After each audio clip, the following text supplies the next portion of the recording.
quite a lot and all the time, and if you miss one gear, you are losing immediately the time. So I think this is really good, you know, that you have to still work very hard with the car. Is it more difficult to drive this car as a WRC? Or? Yes, I think so, you know, because in the Volkswagen car you have a lot of power, and if you make a mistake, the power can help you, you know, to fix the problem very fast.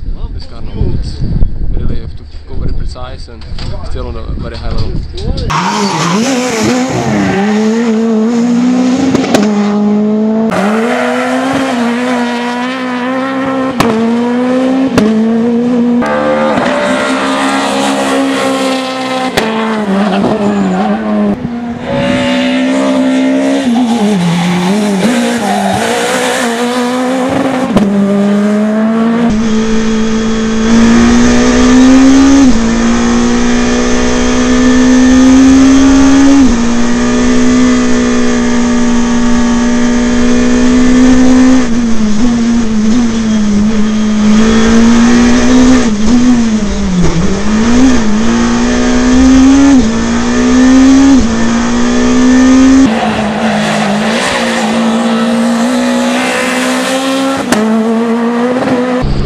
Tarmac, small things, but for me it's a little bit different. I don't say because I have so many things are new on the tarmac and there is so much to learn,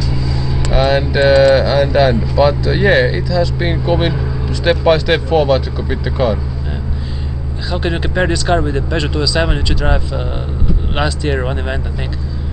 Is it there? I drove only one rally on gravel, so but it's a little bit difficult to compare because all the components in the car are so different, so it's quite different kind of car even.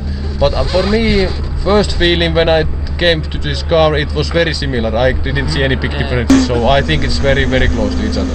Patrick Sandel told me that he felt the chassis is much softer in this car, and that he felt easier to drive. You can say feeling perhaps, or yeah, I know that what Patrick means on gravel.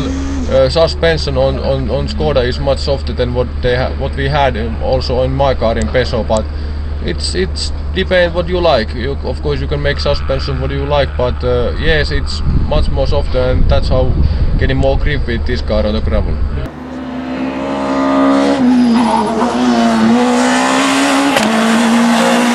To say we are quite happy with the car because I think the base of the car is really good, but you know, we cannot fall asleep because I think also the other marks will improve their car, so we have to try also to find each detail on the car to improve. So you know, each tenths per K is very important. Oh yeah, now we are going on gravel, and we are driving test before the gravel, and I'm looking forward to gravel, and I hope that I can make a good result over there, and we will see. It's for me more easier on gravel, but I'm looking forward to all the rallies and I want to learn on tarmac also because there is so a lot of new for me on tarmac.